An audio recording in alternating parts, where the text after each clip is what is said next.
Family member, relatives, friends. Students याद रखिएगा एक चीज यहां पर कि ये जो पर्सनल लेटर होता है इसी को इनफॉर्मल लेटर भी बोला जाता है। ये चीज भी आपको दिमाग में रखनी है बात। शब्द बदल गए हैं, मतलब वही है। तो स्टूडेंट्स आइए आज के सेशन में आगे बढ़ जाते हैं। फॉर्मेट आपको पता होना चाहिए बेटा पर्सनल लेटर का। पर्सनल लेटर का क्या पता होना चाहिए? फॉर्मेट पता होना चाहिए। आई होप कि आप सारे लोग चीजों को समझेंगे और स्टडी को बेटा कंटिन्यू करेंगे।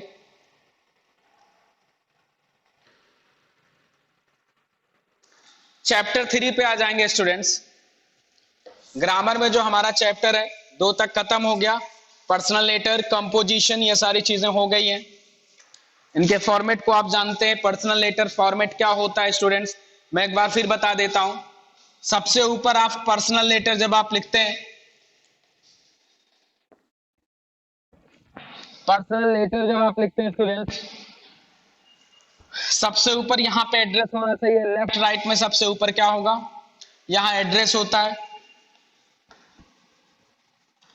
फिर उसके जस्ट नीचे बेटा आप क्या करोगे? डेट डालोगे। यहां पे आप डियर से स्टार्ट करोगे। डियर फादर, मदर, फ्रेंड, जिनको भी आप लिख रहे हो बेटा, यहां से आप स्टार्ट करोगे। उसके बाद एक कॉमा लगा दोगे। क्लियर हो रही है बात? एक कॉमा लगाओगे स्टूडेंट्स और मैटर को बेटा यहां लिखना है आपको। पूरा मैटर यहां लिखोगे जिसके बारे में भी आपको लेटर दिया गया। पर्सनल लेटर जिसके बारे में भी स्टूडेंट्स लिखने को दिया गया है उसका मैटर आप कहां लिखोगे? यहां पर। अनदर चीज जो बड़ा इंपॉर्टेंट है स्टूडेंट्स ये, और फिर यहां पे आपको लिखना रहेगा yours lovingly, what ever XYZ आप लिख सकते हो। जो भी आपका नाम है, लविंगली की जगह बेटा अफेक्शनेटली भी लिखा जाता है। यह भी आपको याद रखना है कि अफेक्शनेटली भी लिखते हैं। तो what ever you decided, what ever you think, you can continue with that. Format matter करता है। याद रखिएगा जो मॉडर्न लेटर राइटिंग का स्टाइल है उसमें राइट साइड में कुछ भी नहीं लिखेंगे बेटा। राइट साइड में कुछ भी लिखा नहीं जाता है। ना तो आप डेट डालोगे, ना तो योर्स अफेक्शनेटली, या ये सारी चीजें पहले राइट साइड में तो लिखी जाती थी लेकिन अब ऐसा नहीं है। पेज के लेफ्ट साइड में ही सब कुछ लिखा जाता है। ये चीज आप ध्यान रखेंगे और आई होप कि आप सारे लोग कर चुके होंगे।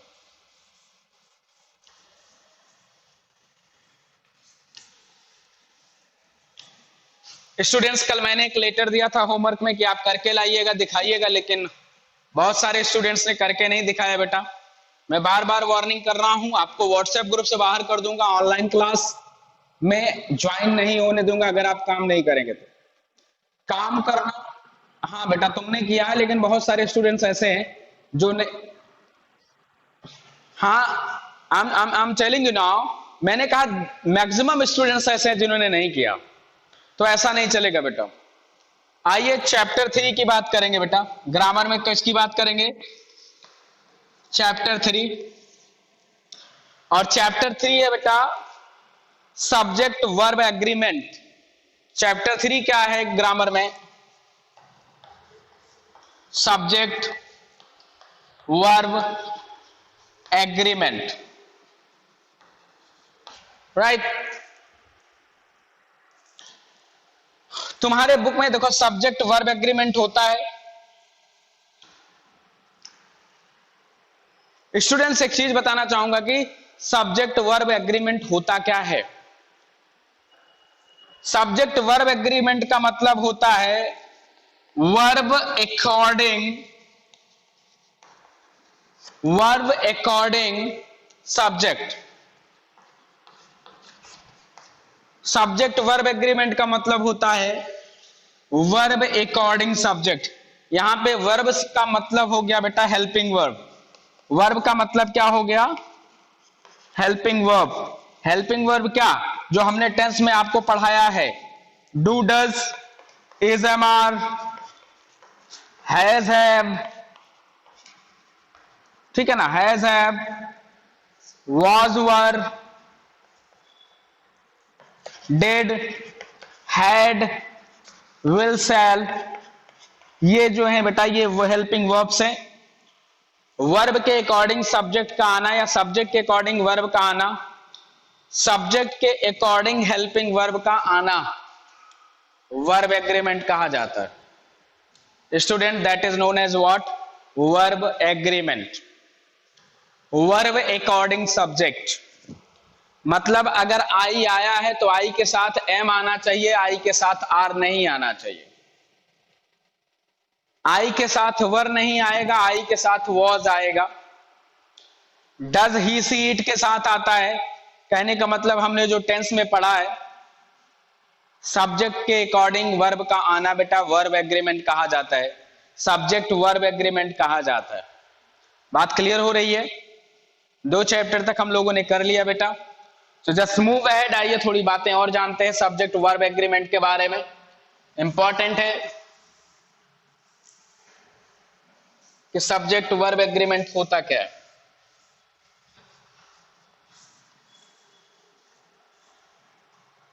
Class 9th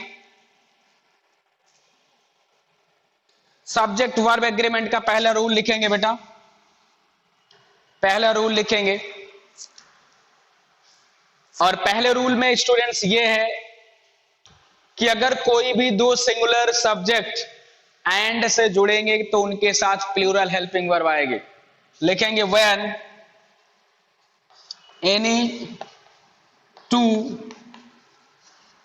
singular subject connect with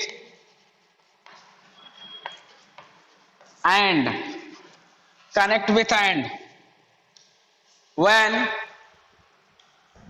2 singular subject connect with and when 2 singular subject connect with and take a plural helping verb, उनके साथ हमेशा प्लूरल हेल्पिंग वर्ब आएगा। अगर कोई 2 सिंगुलर सब्जेक्ट एंड से कनेक्ट हैं तो उनके साथ हमेशा प्लूरल हेल्पिंग वर्ब आएगा। बेटा एग्जांपल चेकआउट करेंगे, सीधे एग्जांपल नाउ, एग्जांपल देखें बेटा, एग्जांपल देखेंगे। जैसे लिखा है Atul and Ravi were present हो जाएगा बेटा। Atul and Ravi were present. Atul भी क्या है, सिंगुलर हेल्पिंग वर्ब है बेटा। रवि भी क्या है, सिंगुलर हेल्पिंग वर्ब है। दोनों एंड से कनेक्टेड हैं तो इनके साथ जो हेल्पिंग वर्ब आएगा मतलब वर, ये प्लूरल आएगा। यही है, ये प्लूरल है।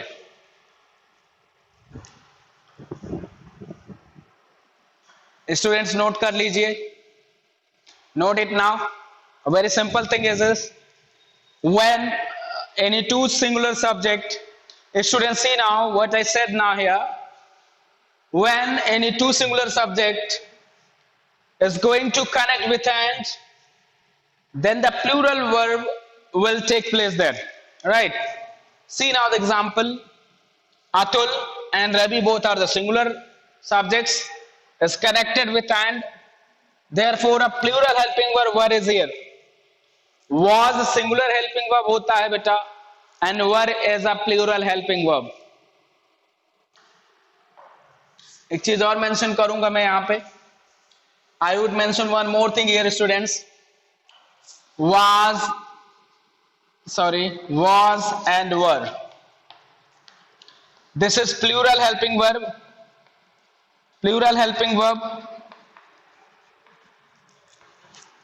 and this one is a singular helping verb.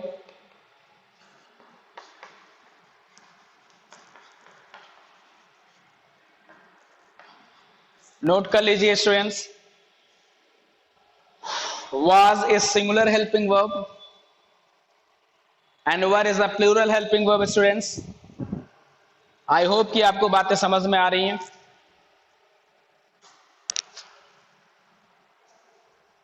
आइए नेक्स्ट क्वेश्चन करेंगे student, we will do the next question now.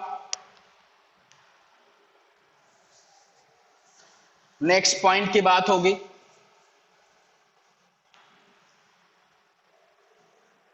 Subject verb agreement का दूसरा पॉइंट लिखेंगे students. We will write now the second point of subject verb agreement. ठीक है,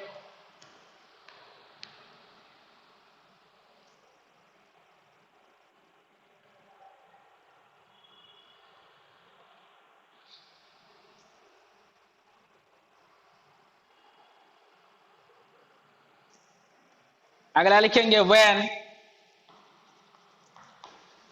two singular verb singular noun connected with, when two singular noun connected with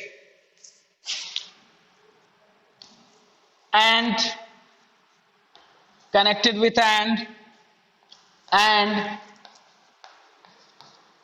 preceded and preceded by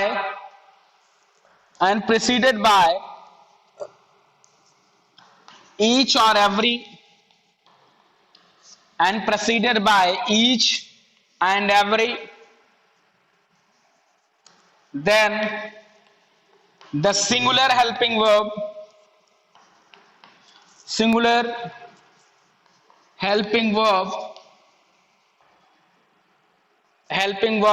will take place। See the example students, example से बातें clear हो जाएंगी, student ये note कर लीजिए।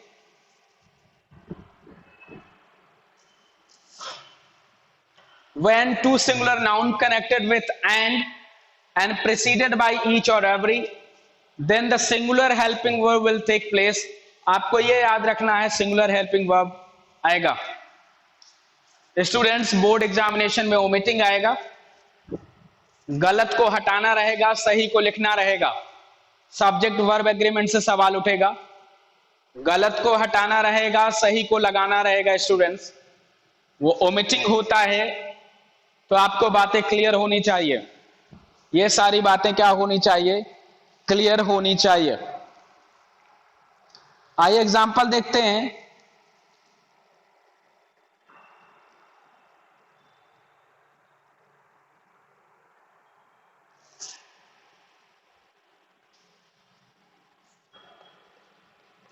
each man and woman was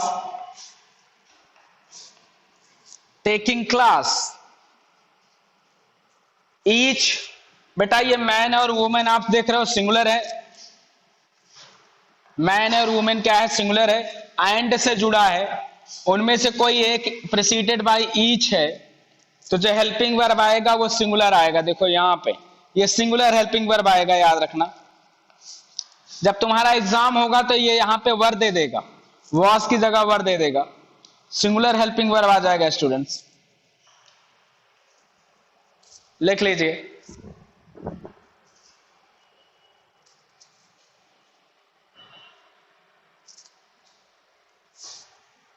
आओ बेटा एक एग्जांपल और देखेंगे, आज की क्लास को एंड करेंगे। हाँ, एक एग्जांपल इसी पे और देखेंगे। सी वन मोर एग्जांपल। मंडे से लिटरेचर चलेगा स्टूडेंट्स। एग्जांपल नंबर 2 चेकआउट करें। एग्जांपल 2 देखेंगे।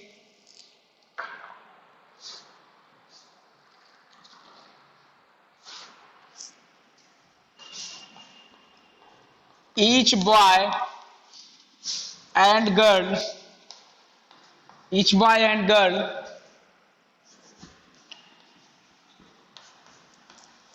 Makes dress. अब यहां पे देखेंगे बेटा बॉय भी सिंगुलर है और गर्ल भी सिंगुलर है, तो वर्ब में प्रेजेंट इंडेफिनिट टेंस में बेटा वर्ब में एस लगेगा। एक्चुअली ये रूट वर्ड मेक है, मेक में एस लग गया, मेक्स हो गया। और ये तभी लगता है स्टूडेंट्स जब सिंगुलर हेल्पिंग वर्ब की तरह वर्क करेगा। याद रखिएगा वर्ब में एस तभी लगेगा जब सेंटेंस में सिंगुलर हेल्पिंग वर्ब की तरह काम होगा। तो मेक्स आ गया बेटा, यहां पे क्या आ गया, ये मेक्स आ गया, दैट इज कमिंग मेक्स। तो स्टूडेंट्स आई होप कि आप सारे लोग समझ गए होंगे। I will see you in the next video students, till then enjoy your time, I'll see you in the next class, till then have a nice time all, thank you।